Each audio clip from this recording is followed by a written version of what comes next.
안녕하세요. 시작할까요? 파트 1의 Financial Market and Product 북 3 이제 공부할 텐데, 이 북 3에 나오는 내용들이 전부 다 파생상품과 관련된 이야기들이고요. 그리고 저기 뒤에 가게 되면 채권과 레이팅에 관련된 이야기가 조금 있습니다.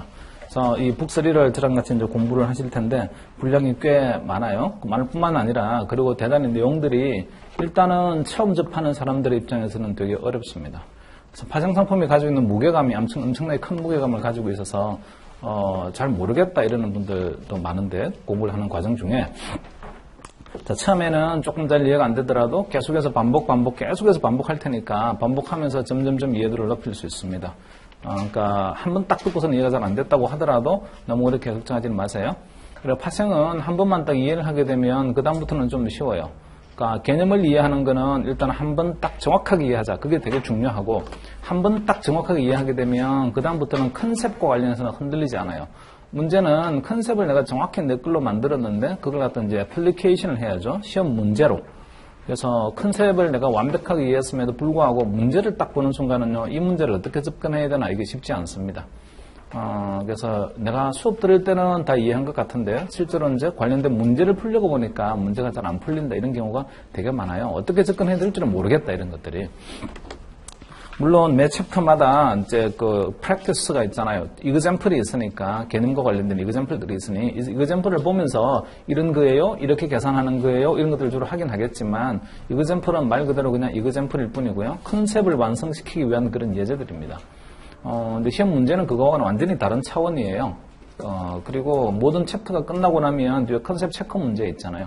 컨셉 체크 문제들도 보면 그냥 컨셉을 갖다 당신이 이해했나요라고 이제 확인하는 정도이기 때문에, 그 컨셉 체크 문제는 반드시 컨셉을 내가 형성하는 과정에서 되게 필요한 문제들이고, 자, 거기서 바탕을 해서 조금 더 점프업을 해야만 시험 문제에 도전하게 됩니다. 문제는 시험 문제를 갖다 어떤 식으로 이제 나오는 건지를 미리 보는 게 사실은 제일 좋긴 하겠지만, 뭐 그럴 시간적 이유가 많지 않으니까, 일단은 매 챕터가 끝날 때마다 컨셉 체크해 놓은 문제들은 무조건 다 풀어보시고요. 컨셉 체크해 놓은 문제들은 전부가 다 내 걸로 100% 완벽하게 내 걸로 만드셔야 됩니다. 자, 수업 시간은 따로 컨셉 체크 문제를 같이 풀지 않습니다. 그거는 여러분들의 몫이라고 하셔야 된다고. 안 풀리게 되면 질문하세요. 쉬는 시간에. 온라인으로 하시는 분 온라인으로 하시는 분보다는 오프라인으로 오시는 분들은 바로 다이렉트로 바로바로 질문할 수 있는 게 되게 좋은 강점이에요. 그러니까 쉬는 시간에 그런 테이크 어드밴티지 하시라고. 그런 시츄에이션을. 나는 오프라인에 와 있다는 걸. 그래서 조금 잘 이해가 안 되는 것도요, 딱딱 확인을 하고 지나갑니다. 그게 이런 개념이죠? 그게 이런 개념이죠라고. 근데 그게 확인이 잘 안 되게 되면 쌓이잖아요. 쌓이게 되면 나중 가게 되면 포기입니다, 그냥. 완전히 그냥 모래성 같은 그런 지식이 되어버려서 바탕이 튼튼하지 않으니까 점점점 진도가 나가면서 어떤 때는 알았다가 어떤 때는 몰랐다가 이렇게 하면서요, 그게 나한테 어떤 확실한 컨셉이나 체계가 형성이 되질 않습니다. 그렇게 되면 점점점 자신감을 잃게 됩니다. 그러니까 항상 끝나게 되면 돌아가셔서 복습을 하실 거 아니에요?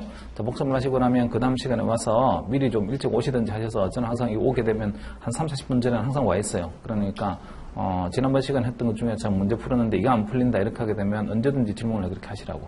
그렇게 해서 자기 걸로 계속 확인하고 가셔야 돼요. 오케이. 자, 교재 볼까요? 페이지 1에 보시면 공부해야 될 이제 스콥 내용들이 나와 있습니다. 그 페이지 1에 Introduction에서요. Financial Market and Product Introduction에 보니까 Option, Futures and Other Derivative에서 이런 파생 상품들을 할 거예요 라는 그런 Introduction입니다. 그거는. 그리고 Mechanics of Futures Market, Hedging Strategies Using Futures, Interest Rate, The Determination of Forward and Futures Price라고 해서 쭉 진도들이 다 나가죠. 챕터 20부터 시작해서 챕터 30까지는요. 20부터 시작해서 30까지는 전부 다 Derivative, 파생 상품 관련된 이야기입니다. 그래서 아주 파생 상품을 드립다고 막 공부하게 될 거예요, 이제는. 그리고 31챕터는요, Foreign Exchange Risk라고 되어 있잖아요. 이거는 외환 리스크를 말을 하는데, 외환 리스크는 좀 독특한 리스크를 가지고 있어요. 왜냐하면 우리가 외화를 갖다가 자산으로 보유하고 있을 수도 있지만 외화를 부채로 가지고 있을 수도 있거든요. 그래서 외화 환율이 움직이게 되면 자산 가치도 왔다 갔다 하겠지만 내가 돈을 빌린 부채의 가치도 왔다 갔다 하게 됩니다. 그래서 이 foreign exchange 리스크는요, 자산과 부채 두 개를 갖다 동시에 보는 관점에서의 리스크 관리를 합니다. 그러니까 그런 거를 ALM이라고 합니다. Asset Liability Management라고요. 그래서 지금까지 이제 앞으로 또 그렇지만 디리버티브를 FRM을 공부하는 동안은요, 전부 다 어느 쪽 사이드만 보시는 거냐면 주로 에셋 사이드만 다 봐요. 들고 있는 주식이나 채권이나 이런 것들, 또는 남한테 대출을 해줬는데 이건 전부 다 자산이거든요. 걔들이 가지고 있는 리스크가 얼마가 되나요? 어떻게 통제하면 되나? 이런 것들을 공부를 하는데, 유일하게 FX 환율만큼은 자산도 있고 부채도 있기 때문에 그거는요, 자산 부채를 동시에 봅니다. 그 자산 부채를 동시에 보는 챕터가 딱 하나밖에 없어요. 이게 31번 챕터예요. Foreign Exchange Risk라는 거. 그러니까 이거는 아주 독특한, 그러니까 카테고리로 본다면 에셋 사이드 리스크 매니지먼트만 하는 게 아니고 에셋과 라이빌리티를 갖다 동시에 바라보는 리스크 매니지먼트, 그런 걸 ALM이라고 합니다. ALM 어프로치의 유일한 챕터가 31번 챕터예요. 32번은 사실은 뜬금없이 들어와 있는데, 32번은 그냥 코퍼레이트 본드는 회사채입니다. 회사채. 이거 어디서 다뤄야 되는 거냐면 픽스드 인컴 시큐리티에서 다뤄야 돼요. 채권 쪽에서 다뤄야 됨에도 불구하고 갑자기 이게 들어와 있어요.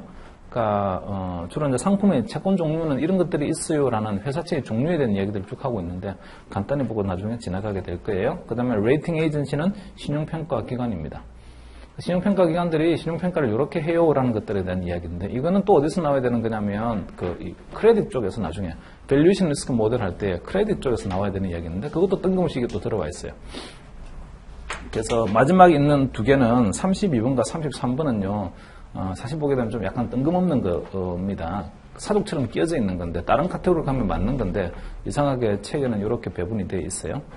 어쨌든 뭐 다 우리가 커버할 겁니다. 수업 시간에 공부를 하면서요. 자, 먼저 20챕터부터 시작해서 30챕터까지가 전부 다 파생상품과 관련된 거라고 했는데, 이 파생상품과 관련된 이 내용들이 굉장히 방대하잖아요. 그리고 순서가 별로 마음에 들지 않아요. 혹시 여러분 존 헐 교수가 쓴 책 혹시 보셨습니까? Options of Futures and Other Derivatives라는 책이 있어요. 보셨나요?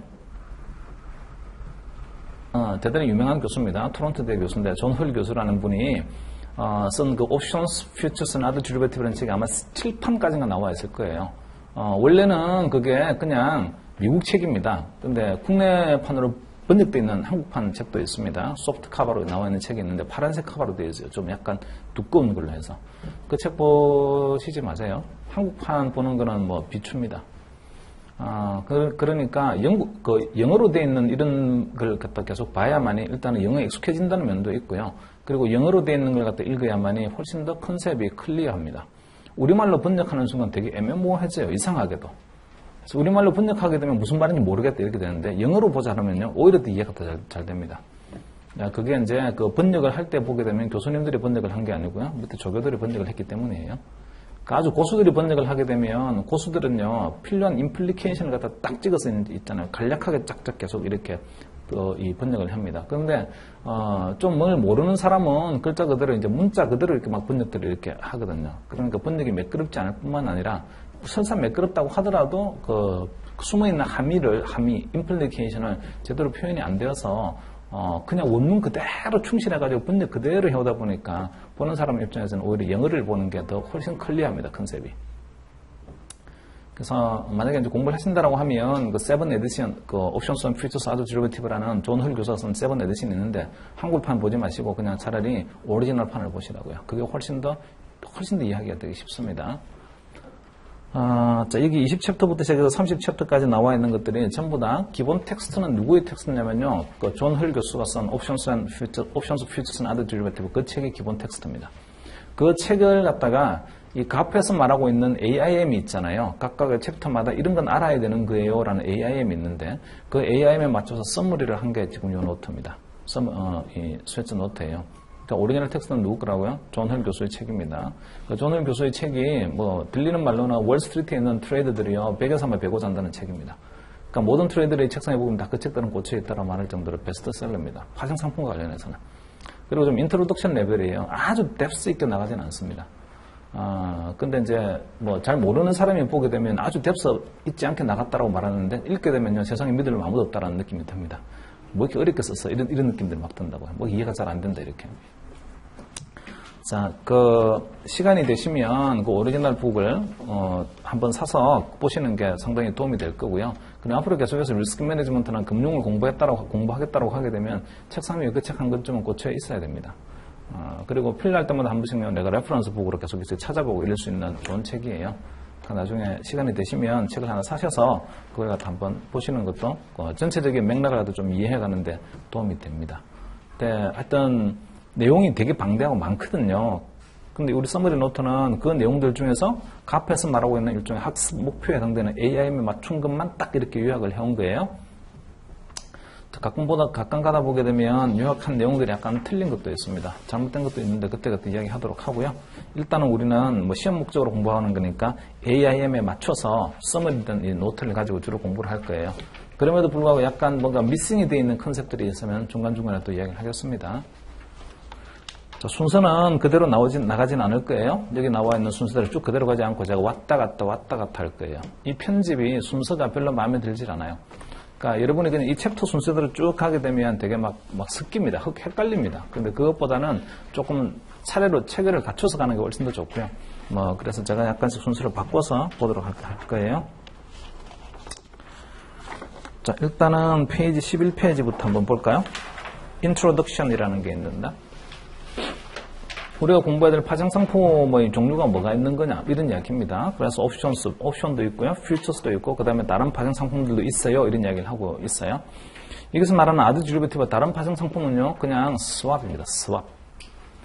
그 스왑을 제외한 나머지는 다른 것도 물론 있을 수 있는데, 그거는 여기서는 공부하지 않고요, 나중에 크레딧 디리버티브라고 신용 파생에 가서도 공부합니다.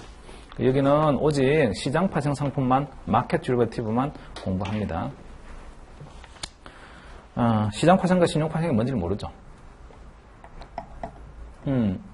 마켓 디리버티브는요, 그럼 이거부터 한번 해볼까요? 자, 금융 상품의 종류에는요, 두 가지가 있어요.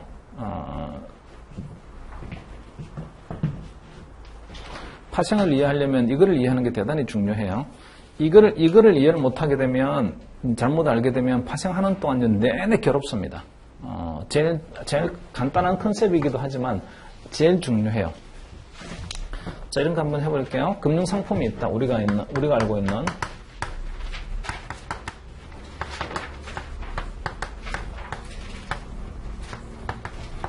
금융 상품은 파이낸셜 인스트루먼트라고 씁니다. 프로덕트 이런 이야기 하지 않아요. 파이낸셜 프로덕트라고 하는 것들이요, 있긴 있습니다. 그거는 주로 구조화된 상품들이 있는데, 엔지니어링을 통해서 만들어지는, 그런 것들은 프로덕트라는 말을 쓰고, 파이낸셜 프로덕트 나중에 우리 공부할 거예요. CDO라든지, MBS라든지, 이런 것들이 주로 파이낸셜 프로덕트에 해당되고, 그 다음에 파이낸셜 인스트루먼트는 원래 도구라는 뜻이잖아요. 파이낸셜 인스트루먼트라면 금융의 도구다, 이런 이야기고요. 그리고 파이낸스라는 거는 영어에서 무슨 뜻입니까? 파이낸스. 동사로. 파이낸스가 동사의 의미가, 원래 가지고 있는 의미가 자금을 조달하다, 이런 뜻입니다. 그러니까 파이낸스는 자금을 조달한다는 뜻이고, 그럼 인스트루먼트는요, 자금을 조달하기 위한 수단, 이런 뜻이잖아요. 대차절표를 가만히 보세요. 대차절표 왼쪽에 보면 자산이 있고, 자, 왼쪽에 보면 자산이 있고요. 오른쪽에는요, 자금을 조달하는 쪽이 오른쪽이잖아요. 자, 오른쪽에 보면 뭐뭐 있어요? 데도 있고, 자, 그 다음에 에퀴티가 있고, 이렇게 두 가지가 있는데, 데스는 자본시장 캐피탈 마켓에서 우리가 자금을 조달하면은 뭘 발행합니까? 여기서는 캐피탈 마켓에서만 자금을 조달해. 이러면 옛날에 우리 파운데이션 리스크 매니저한테 했는데 본드를 조달을 하고, 본드를 발행을 하고, 에퀴티를 갖다가 자금 조달하자라고 하면요, 스탁 발행할 거예요. 이해되시나요? 무슨 말인지? 여기 나와 있는 본드하고 스탁을 갖다가 트래디셔널 파이낸셜 인스트루먼트라고 합니다. 전통적인 자금 조달의 수단이다. 잘 이해되셨나요? 자, 이거 본드하고 스탁이 있어요. 나중에 이제 조금 더 공부를 하시게 되면 파이낸싱을 한다는 게 대차절표의 어느 쪽의 영역을 이야기하는 거냐면 대차절표의 오른쪽 영역을 이야기하는 게 파이낸싱이다, 이렇게 되는, 이게 원래 전통적인 개념인데, 이 대차절표의 경계를 절대로 넘어설 수 없는 거였어요. 지금까지 전통 재무학에서는. 그런데 이제 나중에 파이낸싱을 여기 나와 있는 오른쪽에서만 파이낸싱을 하는 게 아니고 왼쪽에서도 있잖아요. 파이낸싱을 갖다가 합니다. 근데 왼쪽에서 파이낸싱 하는 걸 금융의 혁명이라고 하는데, 그게 securitization, 증권화라는 거고요. 그 증권화는 나중에 credit risk 할 때 아주 디테일하게 공부를 할 거예요. 자, 우리는 디리버티브 공부할 때는 왼쪽으로 가지 않습니다. 이거는 필요 없고요. 전부 다 오른쪽만 이야기할 거예요. 오른쪽만. 채권이나 스탁과 관련된 이야기 되면 계속 발생 상품들을 이야기할 거예요. 자, 얘들은 봅시다. 파이낸셜 인스트루먼트 이런 게 있지. 얘를 갖다 우리는요, security라고 합니다. 그죠? 증권들이라고 하죠. 파이낸셜 인스트루먼트는 일단은 정권이 있습니다. 정권. 본드도 하나의 security고, 그 다음에 이 스탁도 하나의 security입니다. 목적은 이 상품이 존재하는 목적은 자본 조달의 목적이잖아요. 그게 파이낸셜 인스트루먼트니까 자본을 조달하다 영어로는 raise capital이라고 하니까요. to raise capital. 자본 조달 목적으로 이 주식이나 채권이나 이런 것들은 시장에 존재합니다. 존재 이유가 그래요. 자, 두 번째. 이 본드나 스탁은 보게 되면요. 자, 누군가는 이 본드나 스탁을 투자를 했을 거예요. 그죠? invest. 투자를 하게 되면 이게 이제 요 왼쪽에 있는 대표가 투자자입니다. 투자자는 본드나 스탁을 어디에 가지고 있을 거냐면 여기다가 스탁도 가지고 있겠고 여기다 본드도 가지고 있겠고 뭐 이렇게 가지고 있을 거 아니에요. 얘들이죠. 지금 얘가 이렇게 와 있는 거고 스탁도 이렇게 와 있는 거고 그죠? 맞나? 하여튼 뭐 교체해서 쓰다 보니까 그렇게 됐네요. 하여튼 이렇게 얘들은 둘 다 보면 투자자산입니다. 투자자산. 그러니까 오른쪽에 나오는 이 기업의 입장에서는 이 본드나 스탁이 자금을 조달하는 수단이 아니고 투자의 수단으로 지금 가지고 있는 거잖아요. 자, 뭐가 걱정이 되겠습니까? 요 가격이 asset value가 오르거나 내리거나 하는 게 걱정이 됩니다. 자, 우리 투자를 하게 되면요. 투자가 가지고 있는 기대 수익도 있을 뿐만 아니라 또 뭐도 있나요? 어떤 투자가 좋은 투자냐 볼 때는 뭘 봐야 됩니까? 동일한 기대 수익에서는 위험이 작은 것, 동일한 위험에서는 기대 수익이 높은 것, 이런 거 투자하는 게 좀 더 효율적인 투자다 이런 거잖아요. 그러니까 투자 자산을 보게 되면 기본적으로 뭘 들고 있을 거냐면 기대 수익도 있지만 또 뭐가 있다고? 위험도 있어요. 위험. 이해되시나요? 무슨 말인지? 자, 금융에서의 위험은 뭐였어요? 금융에서의 위험은 일종의 danger 이런 개념이 아니고 금융에서의 위험은 risk 또는 volatility 또는 uncertainty 이런 것들이 금융에서의 리스크라고 했잖아요. 옛날에 우리 다 했어요. 그죠?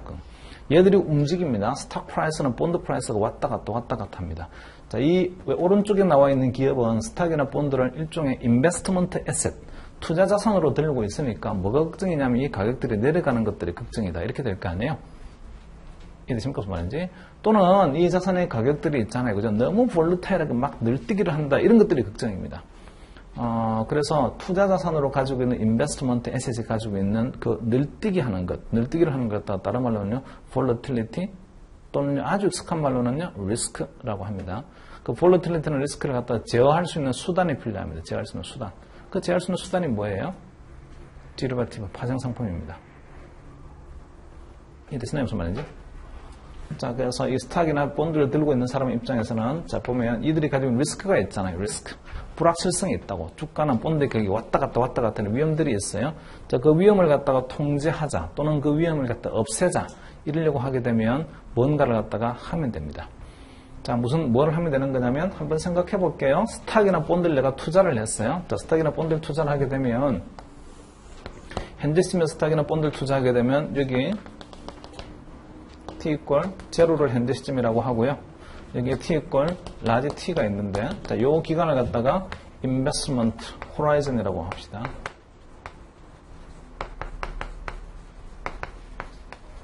모든 투자는 투자하자마자 바로 끝났다 이런 건 아니죠. 투자는 점의 개념이 아니고 기간의 개념입니다. 그죠? 언제부터 시작해서 언제까지 투자하는 거다 이렇게요. 맞죠? 그래서 지금 여기서 내가 뭔가를 샀다, 주식이나 채권 같은 걸 샀다, 그리고 인베스트먼트 호라이즌 이렇게 가겠다 이런 거죠 지금. 투자하고 있는 그 기간 동안은 가격이 고정입니까? 인베스트먼트 호라이즌 동안에 그렇진 않지. 뒤에 있는 값이 얼마가 될지는 나는 모릅니다, 그죠? 뒤에 가서 인베스트먼트 호라이즌 끝날 때 가격이 얼마가 될지 몰라요. 근데 이게 너무 많이 왔다 갔다 할 것 같아요. 여기서 T 이퀄 0에서 T 이퀄 라지 T까지 건너간 인베스트먼트 호라이즌 동안에 이 스탁 프라이스나 또는 본드 프라이스가 너무 많이 왔다 갔다 할 것 같다. 그러면 그 왔다 갔다 하는 걸 갖다 좀 통제를 하자. 이렇게 할 수 있습니다. 통계를 하려고 하게 되면요. 여기서도 뭘 하면 될 거냐면요. 이런 거 하면 됩니다. 자, 제가 지금 주식이나 채권을 들고 있으면 포지션으로 뭐라고 쓸 수 있습니까? 롱, 스탁이다 이렇게 쓸 수 있는 거지. 주식 들고 있으면. 자, 롱 스탁인 사람은요. 롱 포지션인 사람은 언제 돈 번다고? 파이낸셜 마켓, 우리가 파운데이션 리스크 매니저 공부했어요? 언제 돈 번다고? 다시. 그런 얘기 우리 다 했다고. 인베스트먼트 호라이즌이라고 했는데, 인베스트먼트, 다르게 표현하면 뭐라고 했어요, 이거? 뭔가에 투자하다. 이거를 뭐라고 한다고? Make an investment in something 이라고 하는데, 그걸 갖다 다르게 표현하게 되면, 금융으로 표현하게 되면, take a position in something. 그러니까, 인베스트먼트 호라이즌 또한 난 뭘 들고 있냐면, 포지션 가지고 있습니다. 포지션. 그러니까 인베스트먼트 호라이즌은 그냥 포지션 호라이즌이다 이렇게도 말할 수 있습니다. 무슨 포지션이 있다고? 롱 포지션이 있거나 숏 포지션이 있다니까. 롱 포지션은 언제 돈 번다고요? 그 something이 올라가면 롱 뭔가 something을 했는데 something이 가격이 올라가게 되면 돈 버는 사람, 그 사람이 롱 포지션이잖아요. something이 내려가면 돈 버는 사람은 숏 포지션. 여기까지 이해됐죠 이제? 자, 지금 내가 들고 있는 게 롱스탁이라는 현물 들고 있습니다. 현물. 뭐가 걱정입니까? 이 사람은요. 이게 올라가는 게 걱정이 아니고 내려가는 게 걱정이잖아요. 그런 걱정일 거라고. 자, 걱정이 되게 되면 이런 거 할 수 있겠네요. 여기서 현재 시점에서요. 요 라지 T가 내가 빠져나오는 그런 시점인데, 이 포지션부터 빠져나오는 시점인데, 이때 가격이 얼마가 될지 되게 불확실하잖아요. 근데 지금 시장이 너무 볼러타일했다고 왔다 갔다 한다고 도대체 어떻게 끝날지는 모르겠어요. 그럴 때는 미리 이렇게 하면 되겠네요. 팔겠다고 약속이요. 팔겠다는 약속.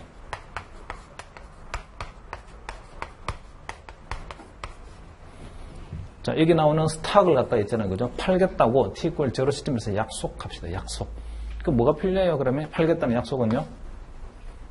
약속 가격도 필요하고, 그죠? 얼마의 가격으로 팔게요? 라는 거요. 자, 그 다음에 이행 시점은 언젠가요?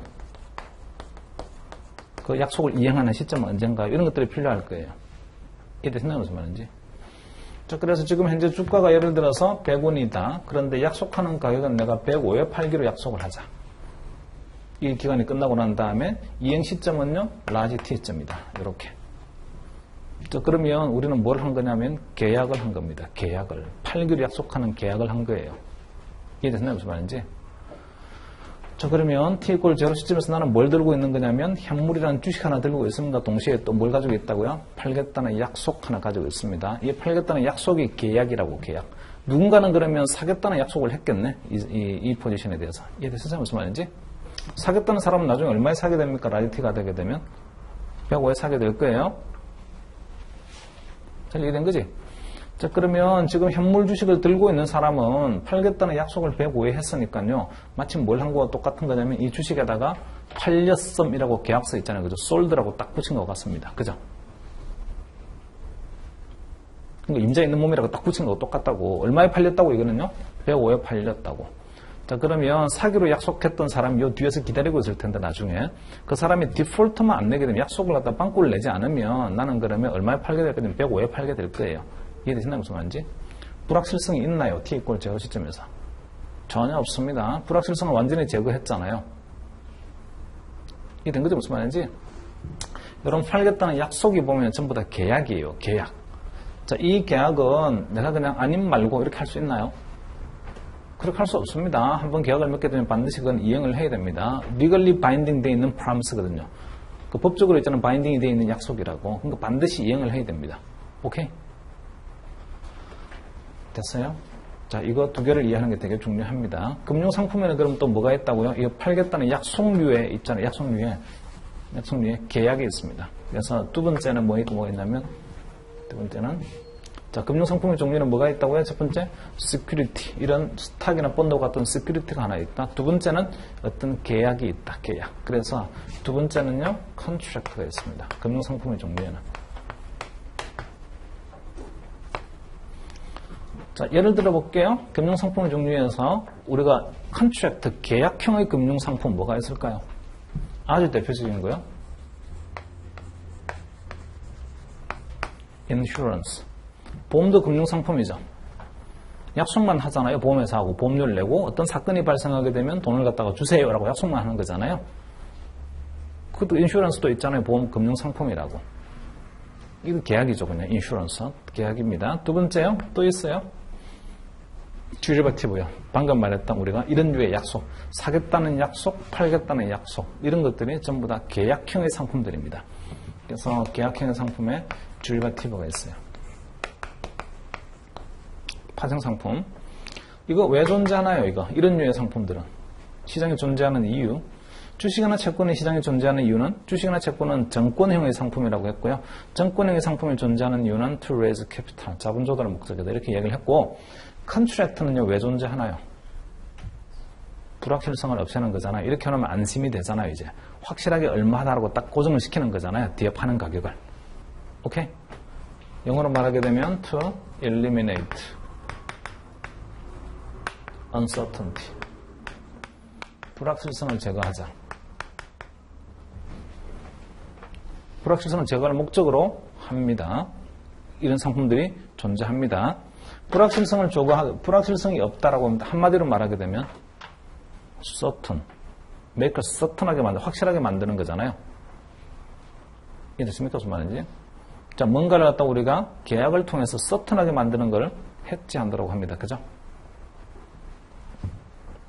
까지 이해된 거죠? 이걸 한 단위로 말하게 되면 해지 목적이라고. 자, 그래서 파생상품은 여기 두 번째 컨트랙트 형태에 존재합니다. 컨트랙트 형태. 여기 이 카테고리에 들어오는 거라고. 파생상품을 저기 주식이나 채권처럼 생각하게 되면 엄청나게 이제 어려워집니다. 생각을 완전히 엉뚱한 길로 들어간 거예요, 그러면. 그다음부터는 무지하게 어려워요. 자, 이거 한번 해볼까요? 어떤 계약이 있다. 자, 계약을 이루는 속성 한번 말해볼까요? 뭐뭐가 있어야만 계약이 성립이 되나요? 응? 기초자산이 있어야 되고, 뭔가를 사자, 팔자라고 약속하려면 기초자산이 있어야 될 거예요. 뭘 사기로 했는데, 뭘 팔기로 했는데는 기초자산이 있어야 될 거고, 두 번째는요, 상대방이 있어야죠, 상대방. 혼자 할 수는 없잖아요, 혼자 할 수는. 그죠? 그 다음에 세 번째는요, 약속 가격이 있어야 돼요. 얼마에 사고 얼마에 팔 건데, 이렇게 약속 가격. 네 번째는, 그 다음에 네 번째는요, 계약의 종신 계약이 아니면 계약은요, 만기가 있을 거예요. 그 계약 언제 실행한다라고. 그죠? 이렇게 잘 이해되신 거죠? 자, 그 다음에 다섯 번째는요, 계약을 이행하는 방법이요. 계약을 어떻게 이행을 할 건데라는 거죠. 지금 얘는 어떻게 이행을 할 거냐면, 자, 1년이 지나고 나면 주식을 줄게요. 대신에 나는요, 105원을 받을게요. 이렇게 말을 하는 거잖아요. 그런 걸 갖다 실물 인도라고 합니다. 실물 인도. 근데 실물 인도 하지 않고 현금으로 하는 정산하는 방법도 있어요. 자, 나중에 이때 가서, 요 뒤에 갔습니다. 라지 T점으로 갔습니다. 주식의 가격이 여전히 100원이에요. 이때도 여전히 100원인데 난 얼마에 팔기로 약속한 거냐면 105에 팔기로 약속을 했잖아요. 그러면 금액으로 환산하게 되면 얼마만큼 나한테 이익이 생긴 겁니까? 5만큼 이익이 생긴 거잖아요. 이때 105에 팔기로 약속을 이미 해놨고 이 시점에 갔더니 여전히 주가는 100원이다 이렇게 하게 되면 나는 100원짜리를 105에 팔 수 있잖아요. 무슨 말 이해되시나요? 얼마만큼 이익이 있다고? 5만큼 이익이 있습니다. 그걸 그냥 현금으로 주세요. 그냥 100원짜리 주식 주고 105 받는 게 아니고 그냥 현금으로 받겠다 이렇게 할 수도 있지. 그 차이를.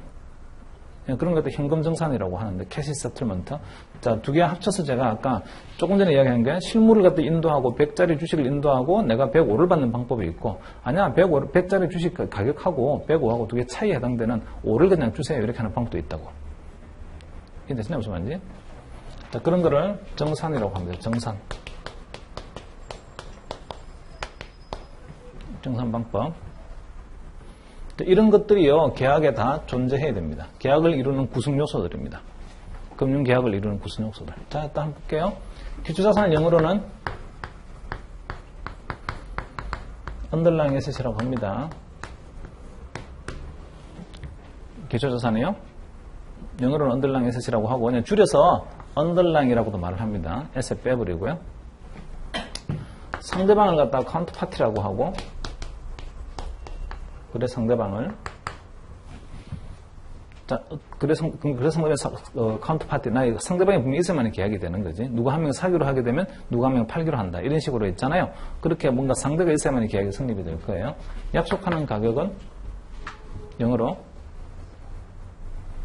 price라고 할 텐데, 자, 이거 보니까 무슨 약속 가격이냐면 계약의 가격이잖아요. 계약의 가격. 이 계약에서 얼마에 사고 팔기를 약속한다. 그런 계약의 가격이잖아요. 계약 가격이잖아. 계약 가격. 우리말로 하게 되면. 그죠? 계약 가격을 영어로 뭐라고 쓰면 될까요? 그러면 contract price 이렇게 쓰면 될 거예요. contract price. 자, 근데 이 중에서 이 contract price 중에서요. 하나 빼고 안 씁니다. 빼고 안 쓰는 게 뭘 안 쓸까요? contract price 중에 있잖아요. 뭔가 하나를 안 쓴다고. contract 말은요. 생략하고 안 씁니다. 그냥. 나중에 이야기할 거예요. 이 앞에다 계약의 종류를 붙입니다. 이제 무슨 계약인가요? 라는 거를. forward냐, futures나, swap이냐 이렇게. forward 계약이면 forward contract price, futures 계약이면 futures contract price, swap 계약이면 swap contract price 이렇게 써야 되는데 그 중에서 뭐는 안 쓸 거라고? contract라는 말은 빼고 안 써요. 왜냐하면 모든 파생 상품들은 다 계약이라는 사실을 사람들은 알고 있기 때문입니다. 되셨나요? 무슨 말인지? 그러면 만약에 이 계약이 forward 계약이라는 거였다고 하면 옆에 뭐가 붙을 거라고? forward contract price라고 되어 있을 텐데 그 중에서 뭘 빼고 안 쓴다고요? contract를 빼고 안 쓰니까 그럼 무슨 말이 남을 거냐면 forward price 이렇게 남을 거예요. 그래서 앞으로 forward price라고 하게 되면 사고 팔기로 약속하는 계약의 계약 가격이다 이렇게 생각하면 됩니다. 된 거지? 또요. 만기 있습니다. 만기. 만기를 영어로는 머추리티. 자, 머추리티라는 것도 있고요. 만기가 영어로 머추리티로 있고, 그 다음에 두 번째는요, expiration 이런 데이트란 말도 있습니다. 자, 두 개 어감 똑같습니까? 만기라고 표현을 하지만 여기 하나는 머추리티라고 썼고요. 하나는 expiration date이라고 썼어요. 어감이 좀 다르잖아요. 두 개. 뉘앙스가 완전히 다르지. 뭔가 하나는 굉장히 따뜻하고 푸근한 느낌이 들고요. 뭔가 하나는 되게 안타까운 느낌이 들어요. 어느 게 안타까운 느낌이 듭니까? 두 번째 거 expiration date. 파생상품에는 이렇게 쓰질 않고 파생상품은요 expiration date이라고 씁니다. 정확히 말하면 만기라기보다는요 만료일이다 이렇게 생각하면 됩니다. 계약의 만료다 이렇게요. 만료가 되게 되면 약속한 걸 뭔가 이행을 해야 됩니다. 이제. 자, 물론 뭐 책에 따라서는 머추리티라고 써놓은 데도 있습니다. 그런데 정확한 표현은요 머추리티가 아니고 expiration date이 정확한 표현이에요. 이 머추리티를 쓰는 상품이 하나 있어요. 본드입니다. 본드, 채권이요. 채권은 만기가 되게 되면 빌려줬던 원금을 내가 돌려받게 돼 있잖아요. 그럼 그때는 머추리티한 말을 써. 대출도 머추리티한 말을 쓴다고. 근데 파생상품은 계약형의 상품이고요. 계약형의 상품은요 전부 다 expiration date이라고 씁니다. 자, 정산방법을 영어로는요 settlement라고 합니다. settlement method.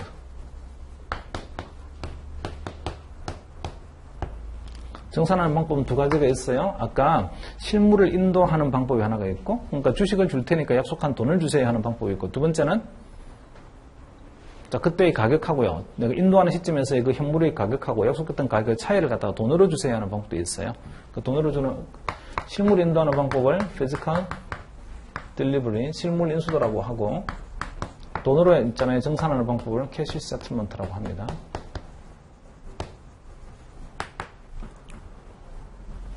됐나요? 계약을 이루는 구성 요소들이 이런 것들이 있다고 그러니까 이런 것들이. 자, 마지막으로 하나를 제가 안 썼어요. 마지막 하나는 좀 생각을 하셔야 됩니다. 요거요. 가격이란 말하고 파생상품에서 price라는 말하고요. 파생상품에서 value라는 말이 있는데 같은 말이 아닙니다. 볼게요. 자, 계약 가격 영어로 뭐라고 쓰면 된다고? 영어로 contract price라고 쓰면 되지. 계약 가격이니까. 자, 이렇게 이거는요. 그러면 계약 가치는 contract value라고 쓰면 될 거예요. 자, 이거 두 개 다르다는 걸 느낌이 옵니까? 느낌이 와요? 어떤 내가 계약을 했다고 뭔가를 사자 팔자라고 약속을 했는데 사자 팔자 약속한 게 그 계약의 가격입니다. 이 가격에 사자 팔자 약속을 했어요. 자, 그 가격에 사자 팔자를 약속했던 게 시간이 지나게 되면 이 계약의 가치가 생깁니다. 계약 가치. 이 계약에 프리미엄이 붙었다든지 또는 그 괜히 계약했어 이런 게 있잖아요. 계약하길 잘했어 라는 이야기는 계약의 밸류가 파지티브하게 되었다는 이야기고 계약을 잘못했어라고 하는 이야기는 계약을 갖다가 계약의 가치가 네거티브하게 되었다 이런 이야기입니다. 오케이, 이해되시나요? 파생 상품에서 우리가 열심히 공부해야 되는 게 이 두 가지입니다. 가격 프라이싱 해보세요. 밸류에이션 해보세요. 이렇게. 그러니까 얼마의 가격으로 사고 팔자라고 약속을 하게 되면 사는 사람, 사기로 한 사람도 그렇고 팔기로 한 사람도 그렇고 두 사람한테 페어 프라이스가 될까. 요거 계산해야 되고 두 번째는 그렇게 페어 프라이스를 일단 약속을 했어요. 사자 팔자를 약속을 했는데 시간이 지나게 되면 이제는요. 둘 중에 한 명은 이익이 되고 둘 중에 한 명은 손해가 됩니다. 오케이? 그 밸류를 구해보자. 그 계약의 가치를 구해보자. 그게 밸류에이션이에요. 그러니까 디리버티브 20챕터부터 30챕터 끝까지 갈 동안에 계속 뭐만 할 거냐면 이 두 가지 이야기 할 거예요. 가격, 밸류에이션 이렇게. 이렇게 잘 이해됐나요? 자, 그러면 이것도 한번 볼까요? 상대방이 존재하는 게 계약이라고 했잖아요. 어떤 계약을 했어요? 그러면 사기로 약속한 사람도 있고 팔기로 약속한 사람도 있고 이래야만 이제 계약이 되는 거죠. 계약이 될 거 아니에요? 그러면 둘 다 이익을 보는 경우가 있을까요? 사기로 한 사람도 이기고 팔기로 한 사람도 이기다. 그런 경우가 있겠습니까? never, ever 없습니다.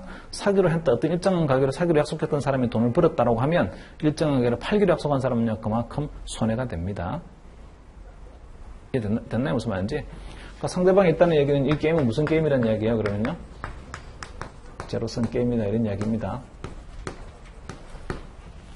한 사람한테 파지티브 밸류가 생기게 되면 이 계약의 가치가 그 다음에 상대방한테는요 네거티브 밸류가 생깁니다. 딱 정확히 똑같은 금액만큼 부호만 바뀌어서 물론 그 밸류에이션 하는 것도 여러 번 앞으로 해보게 될 거예요. 오케이. 자, 맨 먼저 우리는 나중에서 이제 뭐부터 공부할 거냐면 forward contract라는 것부터 공부할 거예요. 선도 계약. 두 번째는 futures contract. 그 다음에 swap으로 갔다가 옵션으로 왔다가 이런 식으로요. 뭔가 좀 해볼 거예요. 물론 중간에 약간의 진도가 뭐 바뀔 수는 있지만 맨 먼저 forward부터 합니다. forward가 이거예요. 사겠다는 약속 또는 팔겠다는 약속. 어떤 일정한 기초자산을 일정한 미래에 일정한 가격으로 사겠다, 팔겠다라고 약속하는 걸 forward contract라고 합니다. 선도 계약이라고 해요. 그 중에 한 단어는 안 씁니다. 뭘 안 쓴다고요? 계약이란 말 안 씁니다. contract. 그냥 forward라고 합니다. forward. 잘 되셨지? 저녁은 드셨나요? 식사는 하고 오셨냐고. 다이어트 목적으로 안 할 수도 있고. 자, 이따가요. 9시에 피자를 한 판 시켰어요. 얘입니다. 얘. 그냥. 9시에 피자가 한 판 올 텐데, 피자를 갖다가 예를 들어서 2만 원 주고 있잖아요. 제가 피자를 하나 시켰습니다. 9시에 오기로 돼 있어요. 방금 이거 제가 예를 든 거. 9시에 피자 배달시켰다고. 피자 오기로 했어요. 자, 이거를 듣는 순간 머릿속에 뭔가 떠올라야 됩니다. 제가 뭘 했다고 지금요? 파생상품처럼 생각해봐야 돼요, 이제는. 뭔가 계약을 한 거지. 피자집하고 저하고 계약을 했습니다. 그죠? 기초자산 뭡니까? 피자 한 판. 기초자산 피자 한 판. 나의 그래 상대방은 피자집. 약속하는 가격은 2만원. 약속하는 만기는 9시. 정산하는 방법은 피지컬 딜리버리, 실물 인도. 이해됐나요? 무슨 말인지. 그런 게 짜장면 배달을 시켰다든지 피자 배달을 시켰다든지 하여튼 뭔가 배달을 시키고 나중에 돈 주기로 했다. 전부 다 뭐라고요? forward contract입니다. 근데 그렇게 말을 안 할 뿐이지 우리는 그걸 forward contract라고. 자, 그럴 리는 없지만 시간이 지금 1시간밖에 안 남아있잖아요. 사실 딜리버리 오기까지 만기가 보면 남아있는 시간 1시간밖에 안 남았는데 이걸 갖다가 1시간이 아니고 한 열흘쯤 남았다라고 생각을 해봅시다. 열흘쯤 남았다. 그렇게 생각해보자고. 자, 제가 있잖아요. 얼마에 사기로 한 거냐면 2만원의 피자 한 판을 갖다 배달을 시킨 거예요. 시켰다고. 자, 이 피자가 오게 되면요. 저는 피자를 별로 안 좋아하니까 여러분이 피자를 수령을 하세요. 여러분이 피자를 받으시라고. 대신에 돈도 여러분이 2만원 주세요. 무슨 말이 되나요? 대신에 시킨 건 누가 시킨 거냐면 제가 시켰으니까 원래 이 수령할 수 있는 권리는 누가 들고 있나요? 제가 들고 있습니다. 자, 수령할 수 있는 권리를 잃어버릴 때 이 양을 할게요. 넘길 테니까 대신에 이 권리의 대가를 한 2,000원만 주세요. 주시겠어요? 왜 안 줍니까? 응? 안 주는 이유는 지금 당장 전화기를 들고 피자집에다 대고 여기다가 있잖아요. 그죠? 똑같은 날짜에 피자 한 판을 하나 더 추가요. 이렇게 하게 되면 그냥 올 거기 때문입니다. 이게 되시나요? 무슨 말인지? 자, 만약에 여러분이 거절을 했어요. 제가 이렇게 피자 한 판을 여러분이 받으세요. 대신 2만원 주고 그 피자 받으시면 되고 이 계약의 권리를 제가 이양하는 대가로 저한테 2,000원 달라고 하는데 여러분이 저한테 안 주셨어요. 지금. 자, 딜리버리 오긴 아직 열흘이 남아 있습니다. 열흘 뒤에 이제 올 거예요. 시간을 좀 길게 잡았다고, 길게. 자, 피자 가격이 올라갔습니다. 피자 가격이 이제 25,000원 한대요. 25,000원. 저는 얼마에 배달을 시키냐면 2만원에 시켰잖아요. 그러면 나중에 피자 오게 되면 25,000원 줘야 되나요? 그러진 않을 거예요. 저는 2만원에 시켰으니까 2만원만 주면 됩니다. 이게 됐나요? 무슨 말인지? 자, 그러면 제가 계약했던 계약의 가치가 생겼습니다. 얼마만큼 가치 생겼어요? 5,000원만큼 생겼지. 그냥 피자를 사게 되면 25,000원 줘야 되는 나는 2만원이면 피자를 수령할 수 있잖아요. 계약의 가치가 5,000원 생겼습니다. 오케이? 저는 돈 벌었어요. 자, 보면 기초자산이 아까 뭐였어요, 지금? 피자잖아요. 기초자산이 피자인데 이 피자의 가격이 올라가면 돈 버는 사람. 사기로 약속한 사람이에요? 팔기로 약속한 사람이에요? 사기로 약속한 사람. 뭔가를 사기로 약속한 사람은 롱 포지션이라고 합니다. 계약에서의 롱 포지션. 그 다음에 뭔가 팔기로 약속한 사람은 그 계약에서 숏 포지션이라고 합니다. 오케이? 자, 기초자산의 가격이 올라가게 되면 짜장면 가격이 올라가요. 그러면 롱 포지션은 돈 벌게 되겠지. 왜냐하면 약속하는 가격은 이미 정해져 있는데 이 기초자산 가격이 올라갔으니까. 그죠? 반면에 숏 포지션은 딜리버리 않고 현장에서 판다면 25,000원일 텐데 저한테 오는 바람은 얼마라고요? 그냥 2만원이에요. 만약에 이 피자 가게가 피자가 없었어 있잖아요. 물건이 다 떨어졌어요. 그럼에도 불구하고 저한테는 약속을 이행을 해야 됩니다. 그러면 피자를 사서 가져와야 될 거예요. 얼마에 산다고요? 25,000원에 사야 돼요. 25,000원에 사가지고 저한테 갖다 주면 얼마나 받습니까? 저한테요? 2만원 받아요. 그럼 5,000원 손해잖아요. 이해되신 거지? 무슨 말인지. 그러니까 무슨 게임이 되었습니까? 이제는요? 제로섬이 되었습니다. 자, 원래 시작할 때는 말이지 좀 금융을 공부를 했으니까 이제는 한번 이야기를 해볼까요? 열흘 뒤에 피자 한 판이 배달이 오고 그리고 피자 가격을 갖다 2만원이라고 했습니다. 2만원. 2만원에 약속을 했다고요? 자, 지금 그럼 피자 가격은 얼마일까요? 모든 현금으로는 화폐의 시간 가치가 있습니다. 열흘 후에 2만원이라는 돈을 지금의 돈으로 환산하게 되면 얼마일까요? 이렇게 할 수 있을 거 아니에요? 이게 됐나요? 무슨 말인지? 지금의 피자 가격은 2만원이 현재 가치입니다. 무슨 뜻이 된 거지?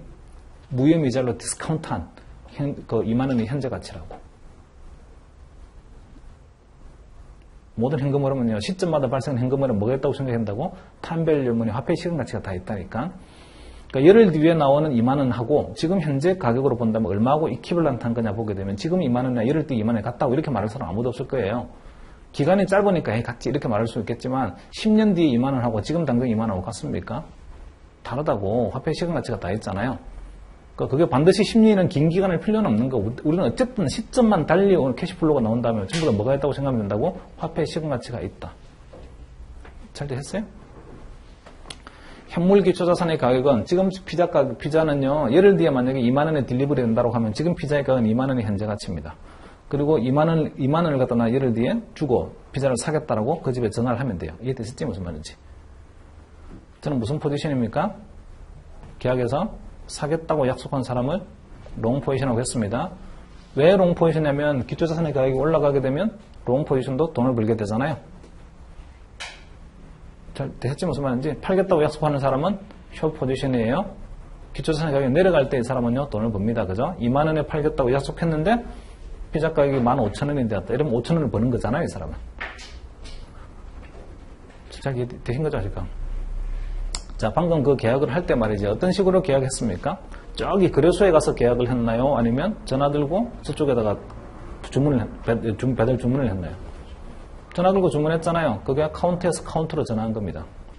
우리 쪽 카운트에서 저쪽 카운트로 전환한 거예요. 그걸 오버 더 카운트라고 합니다. 오버 더 카운트는 거래소가 아닌 장외 시장이라고 말을 합니다. 금융에서는. 뒤에 용어들이 쭉 더 나올 테니까 그때 한 번씩 쫙 정리하면서 다 이야기할 거예요. 일단 요거 들으시고 이해하시라고. 여기까지 잘 이해되신 거지? 자, 그러면 price와 value가 다르다는 건 이제 이해가 되셨나요? 그죠? 계약의 가격과 계약의 가치는 같은 뜻이 아니라는 게 이해되신 거지? 됐어요, 이제. 그러면 된다고. 자, 그 계약의 가치는 어디로부터 나옵니까? 그 계약의 가치가 왜 생깁니까? 기초자산이 움직이기 때문입니다. 이 언더라인이 움직이게 되면요, 약속했던 가격은 고정이에요. 딱 고정되어 있는데 이 기초자산 가격이 왔다 갔다 계속 올라갔다 이렇게 한다고. 이 기초자산 가격이 움직이기 때문에 계약의 가치가 derive 돼 나옵니다. 파생돼 나오는 거죠, 파생. 이해되시죠? 무슨 말인지? 그래서 파생상품은 전부 다 contract, 계약형의 상품이고, 왜 derivative라고 말을 하는 거냐면, 파생상품이라고 말을 하는 거냐면, 스스로 가치가 존재하는 건 아니고, 기초자산의 가격이 움직이게 되면, 가치도 따라서 그림자처럼 움직이기 때문에, 그래서 파생상품입니다. 자, 파생상품의 가치를 보려면 이제 뭘 보면 되겠습니까, 그러면요? 기초자산 봐야 됩니다, 기초자산. 얘가 어떻게 움직이는지를. 그래서 파생상품의 가치는 그림자와 같다고. 그림자의 방향이 어디로 갈까 보려면 뭘 봐야 됩니까? 실제 몸통을 봐야 돼요. 그 몸통에 해당되는 게 기초자산이고, 파생상품은 그 몸통의 움직임으로부터 있잖아요. 가치가 파생되어 나오는 상품입니다. 잘 되셨나요? 자, 디리버티브의 종류, 뭐뭐 있다고 아까 제목에서 읽어볼게요. 첫 번째 뭐 있었어요? forward라는 계약이 있습니다. forward. 우리말로는 선도 계약이라고 하고요. 사고 팔기를 약속하는 계약입니다. 그냥 짜장면 배달시키는 거하고 똑같은 계약이고. 두 번째는 이건 forward는 OTC로 over the counter로 카운터와 카운터끼리 전화를 하는 거고, 반면에 거래소에 가게 되면 짜장면이 있잖아요. 상장이 되어 있을 수 있습니다. 짜장면 배달을 하는 시장이 상장되어 있을 수 있어요. 거래소에서 거래하게 되면 퓨처스가 됩니다. 선물이요. 선물. 자, 그 다음에 세 번째 swap이란 것도 있습니다. swap contract. 제가 피자를 갖다가 지금 9시에 피자 배달 시켜놨잖아요. 피자를 갖다가 한 번만 오고 트랜잭션이 끝이지, 이거는. 계약이. 근데 이걸 갖다가 피자집하고 계약을 했어요. 앞으로 저녁 9시만 되게 되면 무조건 피자 한 판씩 갖다 줘. 한 달 동안. 그러면 9시만 되면 얘는 띵동하고 피자 한 판 가져오면 되고, 그리고 저는 2만 원 주면 됩니다. 오케이? 이해됐나요? 무슨 말인지? 자, 이거는 거래가 한 번으로 끝나는 건 아니죠. 약속했던 이행이 한 번으로 끝나는 건 아닙니다. 그런 걸 갖다가 swap이라고 합니다. swap. 얘는 피자 스왑인 거예요. 그냥 피자 스왑. 그러니까 9시만 되게 되면 피자 갖고 오고, 그 다음에 나는요, 돈 주면 됩니다. 매일 9시 되면 돈 받고, 피자 받고 돈 주고, 매일 9시 되면 피자 받고 돈 주고, 이렇게 하면 된다고. 오케이? 그 수압을 어디선가 공부한 적이 있는데, 메탈 계절 샤프트 할 때, 그런 얘기 했습니다. 그죠? 메탈 계절 샤프트 할 때는 고객한테 피트롤리움 프로덕트, 그러니까 가솔린 같은 걸 갖다가 매 1년마다 1년마다 있잖아요. 그죠? 몇만 배럴을 주고 돈을 얼마를 받고, 몇만 배럴을 주고 돈을 얼마 받고, 이렇게 약속했잖아요. 이해됐나요? 무슨 말인지? 그게 수압이라고요. 그러니까 잘 이해되신 거지? 포워드는 원타임 트랜잭션으로 끝나는 거고, 얘는 수압은 원타임 트랜잭션이 아니고, 계속해서 일정 기간을 딱 정해놓고 주기적으로 왔다 갔다 하는 거예요. 잘 되셨나요? 무슨 말인지? 얘는, 이것들은 보게 되면 전부 다요, 권리와 의무가 동시에 부착이 되어 있습니다. 사기로 약속했던 사람은 살 수 있는 권리도 있지만, 당연히 사야 됩니다. 반드시 의무가. 그래서 얘는 권리, 의무 동시 부착형이에요. 권리와 의무가 병존합니다. 병존. 가치 있는 상품이에요. 사기로 약속했으면 무조건 사야 되고, 반면에 살 수 있는 권리가 있다 이렇게 표현해야 됩니다. 그 가격에 살 수 있는 권리. 유리할 때는 권리처럼 주장하면 되는 거고요. 불리할 때는요, 억울하지만 사야 되는 의무가 또 존재하는 거예요. 이해됐나요? 무슨 말인지? 자, 여기에서 분리를 해서 권리하고 의무를 갖다 분리하는 상품이 있습니다. 오직 권리만 가지고 있는 권리만 존재하는 상품이 있고 의무만 존재하는 상품이 있어요. 그게 옵션입니다. 네 번째요. 옵션 컨트랙터는 이거는요, 권리하고 의무가 분리되어 있어요. 그러니까 뭔가를 살 수 있는 권리만 있는 사람이 있고요. 뭔가 있잖아요. 반드시 사러 오게 되면 팔아야 되는 의무만 있는 사람도 있습니다.